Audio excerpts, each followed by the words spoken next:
senador do PSDB de São Paulo, que optou por falar de lá da cadeira mesmo onde ele está, no plenário, não quis vir até a tribuna para fazer as indagações. Não, os parlamentares têm essa opção de perguntar na tribuna ou perguntar no próprio local onde estão. Vamos ouvir. Senhor presidente, senhora presidente, é um fato notório, senhora presidente, que o seu governo omitiu o registro obrigatório do Banco Central de passivos vultosíssimos, ultrapassaram 50 bilhões de reais. Isso é uma ilegalidade de tamanho tal que não poderia dispensar o consentimento de uma alta autoridade, que no caso é Vossa Excelência. Essas dívidas ocultaram aos olhos dos cidadãos e dos órgãos do controle para que seu governo continuasse gastando além dos limites recomendados pela prudência e fixados na lei. A senhora descumpriu assim um dever fundamental, que é o dever da transparência, que é o fundamento da confiança que deve reger as relações tanto nos contratos privados quanto no contrato político no exercício do seu mandato. Mais ainda, tem a sua assinatura os decretos que, quando foram emitidos, estavam em desconformidade com os limites da lei fixada pelo Congresso na época. E com isso a senhora usurpou competências do Congresso. Quero dizer também à senhora que, na minha opinião, a senhora, de caso pensado, cometeu os crimes de responsabilidade definidos na Lei 10.079. E a senhora se apresenta agora como vítima de um golpe. A nossa geração viveu, na mocidade, o golpe de 64. E nós sabemos muito bem o que é isso. E nós trabalhamos para reconstituir as instituições democráticas do país, que hoje se apresentam pujantes e das quais todos nós nos orgulhamos. E se nas chamadas pedaladas a senhora falseou contas públicas, omitindo do registro do Banco Central o volume de atrasos que se verificavam, a senhora agora falseia a história sobre a natureza do processo que estamos vivendo. Esse processo, senhora presidente, se destina justamente a fazer cumprir a Constituição, a assegurar a soberania da lei e não o contrário. E a atuação do Supremo Tribunal Federal em todas as suas etapas, desde a Câmara dos Deputados, reforçou a obediência às normas do devido processo legal. E o país hoje, senhora presidente, vive um clima de paz e de normalidade. Ninguém prega violência como método para a resolução da crise política. Todos que quiseram se manifestar pacificamente o fizeram. A própria imprensa, que muitos qualificam aqui de golpista, registra os fatos e repercute todas as opiniões, sem reservas.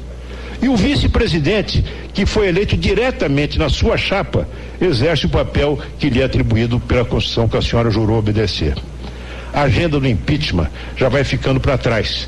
E os partidos políticos, todos eles, já se preparam para as eleições municipais e para as eleições que virão em 2018, que haverão de transcorrer em normalidade e com o país já saindo da crise.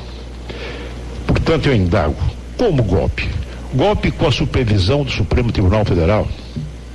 Golpe quando a senhora vem exercendo todo o seu direito de defesa em todas as instâncias, não apenas aqui no Congresso, através do seu ilustre advogado, mas também perante a opinião pública, mobilizando apoios.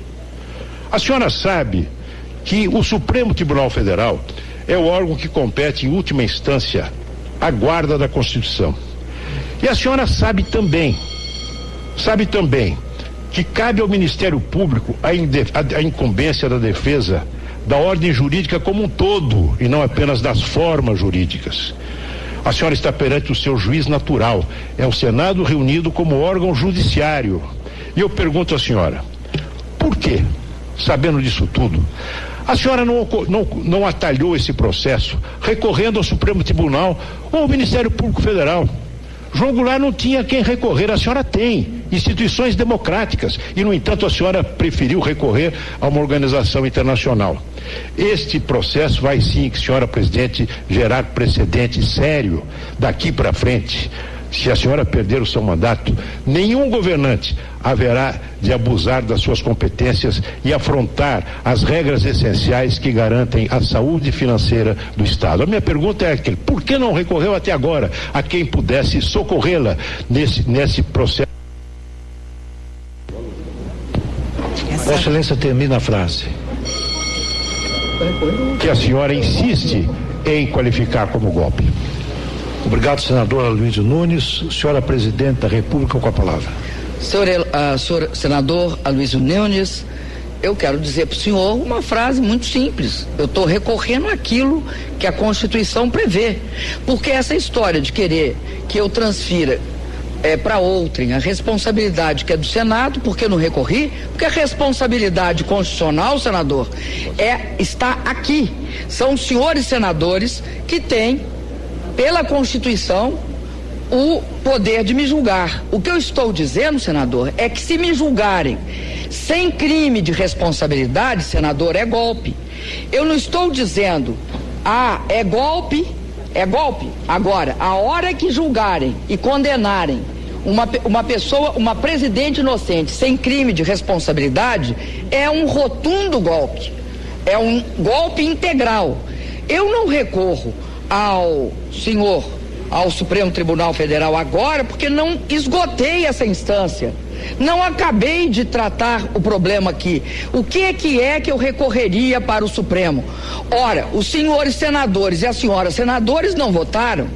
Eu vim aqui, senador, porque eu respeito essa instituição e acho que se ela der este passo, ela estará compactuando com o golpe.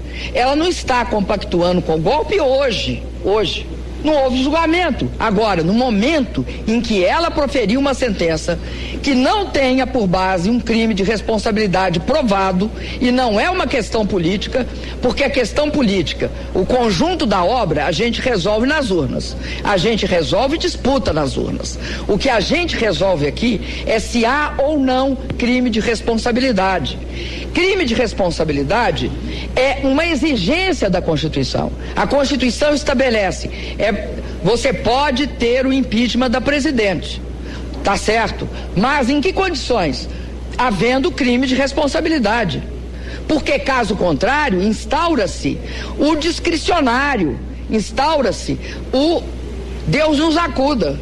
Então, este processo, ele é fundamentalmente um processo que passa pelos senhores senadores e as senhoras senadores. Eu disse na minha fala, eu respeito os meus julgadores porque eles chegaram aqui com os mesmos votos que eu obtive nas urnas. Estou aqui, ao respeitá-los, argumentando como? Argumentando, dizendo, senhores senadores, por favor, não cometam o crime de condenar uma inocente. É isso que eu estou dizendo. Estou dizendo que, além disso, é fundamental que a gente perceba que nós vivemos numa etapa diferente. Fim da Guerra Fria, imensas características transformaram ou quase inviabilizaram aqui na América Latina o golpe militar. Mas, e não sou eu que estou inventando, há uma profusa literatura a respeito do chamado golpe parlamentar e como é que ele se dá, o que é que acontece quando você não tem um presidente culpado de um crime de responsabilidade. Quando você não tem esse presidente culpado, o que você cria é um golpe militar, um golpe parlamentar, não militar. Por isso é que eu fiz aquela imagem. Você tem, para ficar claro, você tem a árvore da democracia, uma você corta com machado, a outra, se você não respeitar as regras constitucionais, é como se você colocasse nessa árvore um parasita. Por quê? A partir do momento em que isso é possível, tudo passa a ser possível. Quando qualquer sistema político aceita condenar um inocente, nós sabemos, a história mostra, e não só mostra aqui, mostra em várias circunstâncias o que acontece. Você cria um nível de exceção que terá consequências políticas. Então, é nesse sentido que eu falo. Eu não estou aqui dizendo que hoje há um golpe de Estado. Eu estou dizendo o seguinte: me condenem que esse golpe é irreversível. Me condenem, ele é irreversível. E aí, uma das mais importantes instituições desse país, que é o Senado da República, terá cometido um crime contra uma pessoa inocente. E é isso que nós não podemos admitir.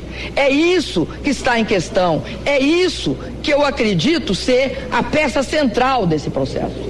E aí, me desculpa, tem elementos um tanto ou quanto desproporcionais em querer condenar uma presidenta por 3 decretos de crédito suplementar previstos sim na legislação, previsto na Constituição, previsto na LOA, regulados pela Lei de Responsabilidade Fiscal.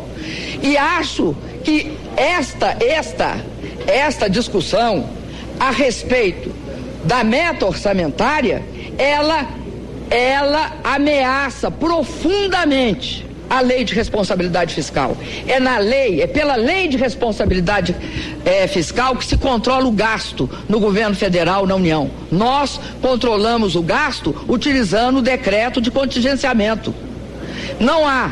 Chegamos a colocar, antes era só no decreto, chegamos a colocar na lei de 14 e repetir na de 15, que nenhum decreto de crédito suplementar, e vocês aprovaram, nenhum decreto de crédito suplementar pode ultrapassar ou estar acima do decreto de contingenciamento. Está escrito na lei.